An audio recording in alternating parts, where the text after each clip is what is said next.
Tugasku menemanimu.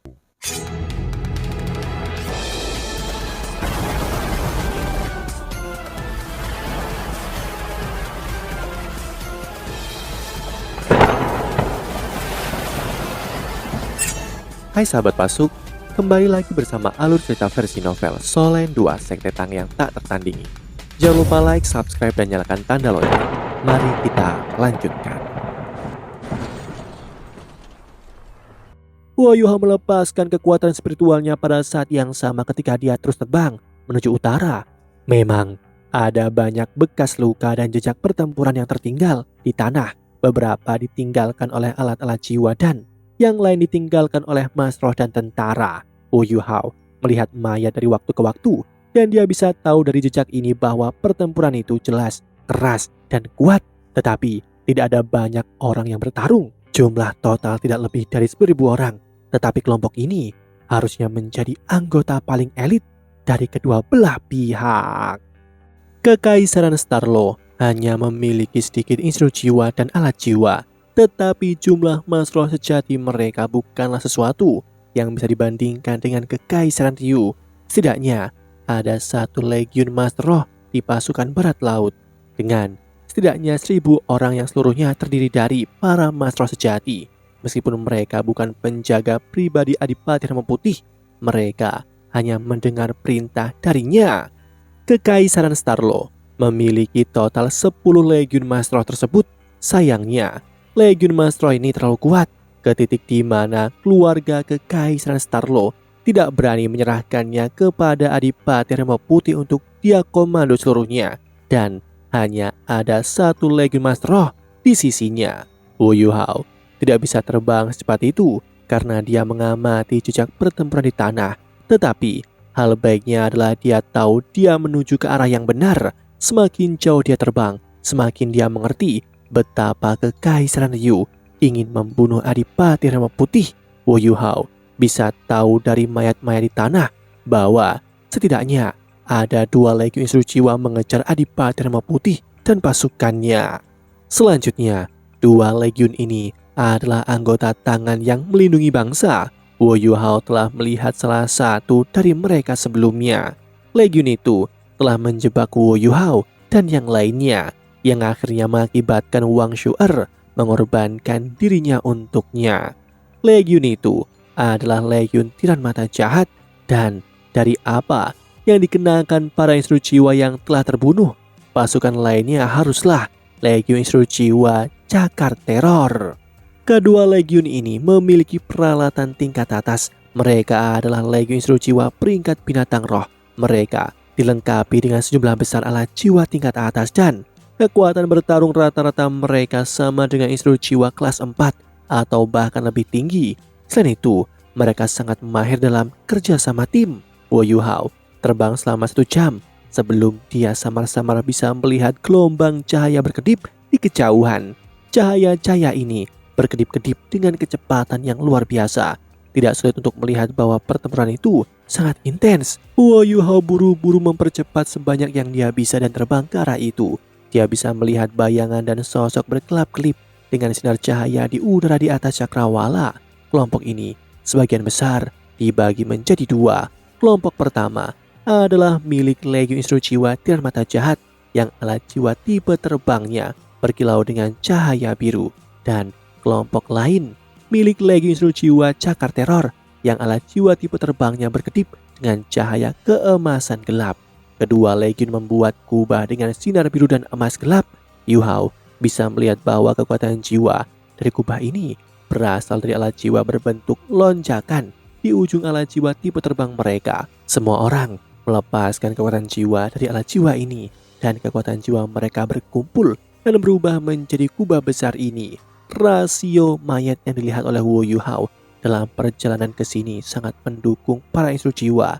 Ada terlalu sedikit instruksi jiwa yang tewas. Jumlah itu sedikit lebih dari 10. Sementara Kekaisaran Starlo telah meninggalkan terlalu banyak mayat. Penjaga pribadi Adipati Rama Putih menderita kerugian besar dan luka-luka, dan banyak individu yang seharusnya menjadi Mas Roh yang kuat terbunuh dalam aksi ini. 2. Legiun instruksi jiwa sedang menembakkan sinar jiwa yang tebal ke tanah dan setiap sinar jiwa yang mereka tembakkan akan menyebabkan ledakan hebat di tanah. Situasi di tanah jauh lebih tragis dan bencana dibandingkan dengan para instru jiwa. Wo Yuhao memiliki kemampuan penujuman, dan ketika dia menjangkau dengan kekuatan spiritualnya, dia sudah bisa merasakan banyak gelombang spiritual di tanah. Roh-roh itu milik orang yang telah mati. Dibandingkan dengan dua kubah yang berbeda di langit, ada juga kubah di tanah, dan itu juga digunakan untuk pertahanan. Tetapi itu hanya bisa digambarkan sebagai terpojok dan situasinya tampak sangat terpencar dan berantakan. Jelas bahwa para mas roh adalah kekuatan pertahanan utama di tanah itu. Pengawal pribadi Adipati Rema Putih tidak bisa berbuat banyak dalam pertarungan di tingkat ini, dan sebagian besar dari mereka yang mati di tanah terdiri dari pengawal pribadinya. Ada 7 atau 8 orang melayang di antara 2 legiun instru jiwa di langit. Orang-orang ini tidak melepaskan serangan dan hanya menonton medan perang dengan dingin. Mereka berada di dalam penghalang pelindung, tetapi Wo Yuhao masih bisa merasakan betapa kuat dan menakutkannya orang-orang ini. Wo Yuhao telah melihat mereka bertiga sebelumnya. Mereka adalah juri untuk turnamen instru jiwa elit Kota Cahaya di Kota Cahaya Kekaisaran Ryu, dan orang yang paling dikenalnya adalah pemimpin kelompok ini. Bukankah dia langit berbintang Doulo Ye Yuli yang telah memberinya jarum ilahi matahari bulan? Saat itu, pada saat ini, jarum ilahi matahari bulan kelas 9 melayang di atas kepalanya. Selain itu, tidak hanya ada satu, namun itu ada 2 di sana. Wo Yuhao tidak perlu menebak secara samar bahwa penampilan langit berbintang Doulo di sini mungkin ada hubungannya dengan jarum ilahi matahari bulan yang telah dia berikan kepada Adipati Rema Putih saat itu. Pada saat ini, salah satu dari 2 jarum ilahi matahari bulan di atas kepalanya kemungkinan adalah yang diberikan Wo Yuhao kepada Dai Hao saat itu. Orang-orang yang tangguh ini, yang merupakan beberapa instru jiwa terkuat di Kekaisaran Ryu, tidak diragukan lagi menahan benteng di sini sehingga mereka dapat menghilangkan perlawanan yang ada di tanah. Wo Yuhao menarik nafas dalam-dalam dan menenangkan dirinya sebanyak yang dia bisa. Meskipun dia jauh lebih kuat dari terakhir kali bertemu mereka, kekuatannya masih terlalu kecil dan lemah di medan perang seperti ini. Wo Yuhao adalah satu-satunya produk jadi dari rencana prajurit tertinggi, dan dia tahu bahwa dia harus menggunakan setiap sumber daya yang dia bisa untuk membalikkan keadaan. Dan sumber daya itu tidak hanya terdiri dari kekuatan dan kemampuan. Wo Yuhao menurunkan ketinggiannya dan memindahkan kekuatan spiritualnya ke arah tentara Kekaisaran Starlo. Saat ini, dia bahkan tidak yakin apakah Adipati Rema Putih masih hidup. Situasi dengan cepat menjadi jelas. Kekaisaran Starlo memiliki kurang dari 2.000 prajurit yang tersisa. Penjaga pribadi Adipati Rema Putih terdiri atas sekitar 3 hingga 400 dari 2.000 tentara ini, dan mereka mengandalkan sekitar 5 hingga 600 mas roh yang bertahan dengan kekuatan penuh untuk mempertahankan situasi saat ini. Tak satu pun dari mas roh ini yang lemah, dan beberapa memiliki kekuatan jiwa yang lebih kuat daripada 2 legiun instru jiwa di langit. Cincin roh bersinar di tubuh mereka, dan bahkan yang paling lemah sekalipun memiliki 5 cincin roh. Mereka adalah alasan mengapa Adipati Rema Putih masih bisa menahan legiun instru jiwa Kekaisaran Ryu.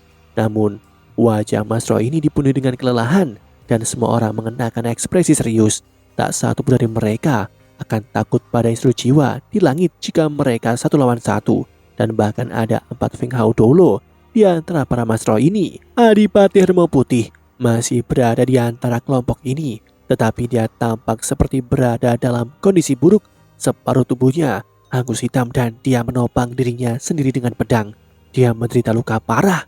3 Feng Hao Doulo lainnya menyebar dan terus bekerja sama dengan para mas roh lainnya untuk mempertahankan kelompok. Mereka sepertinya telah menghabiskan banyak kekuatan jiwa. Adipati Rema Putih terengah-engah dengan nafas berat. Matanya masih tetap teguh seperti biasanya, tetapi itu sudah mengalir dengan tekad dan pasrah pada nasib. Dia telah ditekan di bukit ini selama hampir 2 jam, dan bala bantuan tidak mungkin datang untuk mereka. Tidak peduli apa yang terjadi. Meskipun pasukan Kekaisaran Ryu telah memasuki pegunungan Mingdo, Adipati Rema Putih dan pasukannya mungkin akan dimusnahkan hari ini jika dia tidak segera membuat keputusan. Daiho menurunkan suaranya dan menggeram. Undang Dolo Biduk ke sini. Putra tertua Daihao berdiri di sampingnya, Dai Yuheng, yang telah lulus dari Shrek. 5 tahun telah berlalu dan Dai Yuheng sekarang adalah sage jiwa 7 cincin yang kuat. Dia baru berusia 25 tahun dan dia pasti dianggap elit di kalangan generasi muda. Dia bisa mewakili Akademi Shrek dalam pertempuran sebagai wakil pemimpin tim mereka saat itu yang cukup menunjukkan bakatnya. Ya, Dai Yuheng mengakui dan dia dengan cepat memanggil seorang pria tua yang berusia 70 tahunan ke Daihao. Pria ini adalah salah satu 3 Feng Hao Dolo yang kuat dalam formasi Mas Roh ini. Pria tua ini datang ke samping Daihao dan tiba-tiba mengangkat alisnya saat dia menunjuk ke langit dengan tangan kanannya. Sinar cahaya putih perak melonjak ke langit dan sinar ini berubah menjadi payung besar dengan diameter lebih dari 50 meter. Payung ini menghalangi sinar jiwa dan yang lainnya yang turun dari langit, dan beberapa serangan ini bahkan termasuk serangan dari para instru jiwa kelas 8. Sinar jiwa dan benam jiwa tidak hanya mendarat di permukaan payung. Serangan-serangan ini tampaknya seperti segera dihilangkan ketika menyentuh cahaya putih perak di permukaan payung itu dan diurai dan dikonsumsi oleh ruang itu.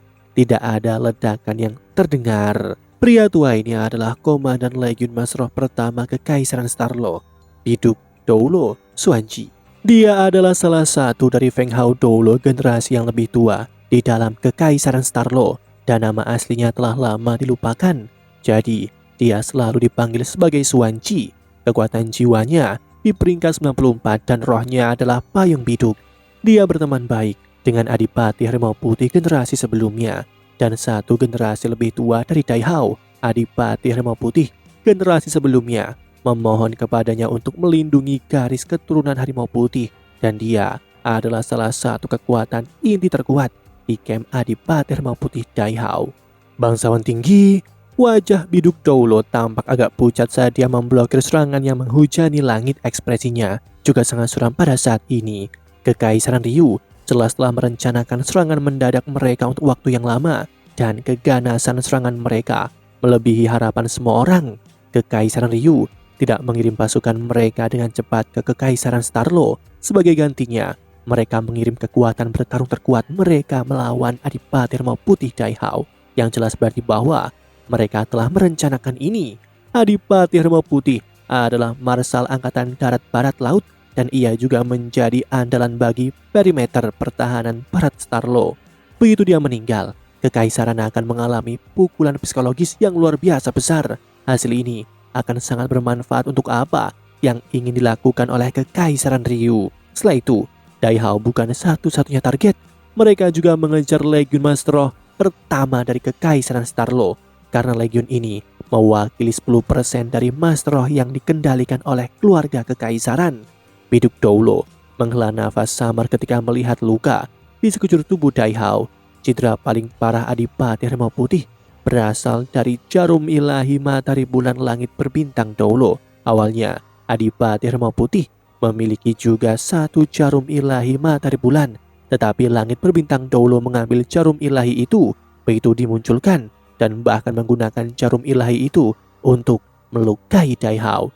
Jika Adipati Harimau Putih tidak memiliki beberapa alat jiwa pertahanan di tubuhnya, dan jika bukan karena fakta bahwa jiwa bela dirinya kuat, dia mungkin akan mati karena serangan itu. Daihao mengangkat tangannya dan lapisan cahaya putih dilepaskan dari tangannya. Cahaya putih ini meliputi dirinya dan Biduk Dolo di dalamnya. Mata Daihao masih terang biasanya. Dia mengepalkan tangannya dengan erat dan berkata, "Paman Xuanji, kita tidak bisa melanjutkan seperti ini. Kita tidak bisa lepas dari nasib kehilangan setiap tentara jika ini terjadi." Biduk Dolo menatapnya dan berkata, "Apa rencanamu?" Daihao menurunkan suaranya dan berkata, "Aku adalah target mereka. Setelah beberapa saat, aku akan memerintahkan penjaga pribadiku untuk menyerbu dan menyebar ke segala arah untuk menciptakan ilusi yang ingin aku keluarkan. Aku akan lari sendiri ke utara untuk menarik perhatian musuh. Kamu akan membawa legiun maestro pertama dan menerobos ke arah tenggara.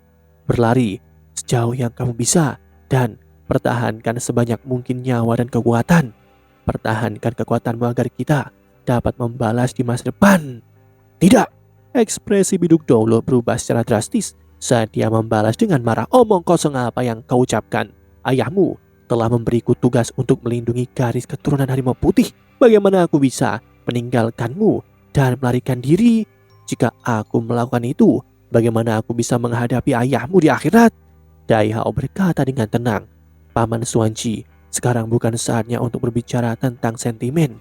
Keputusanku untuk masa depan kekaisaranku tidak ada artinya jika semua orang mati dalam pertempuran ini. Dan saat ini tidak ada cara kita dapat menangani orang-orang di langit. Alat jiwa pertahanan mereka terlalu kuat dan bahkan Dolo Transcendent mungkin tidak bisa menerobos. Kamu harus pergi dan kamu akan membawa Yu Heng. Dia akan mengambil alih sebagai adipati harimau putih setelah kematianku. Demikianlah kisah untuk kali ini. Sahabat Pasuk, jangan sedih, jangan bimbang, apalagi galau. Karena aku kan selalu menemanimu.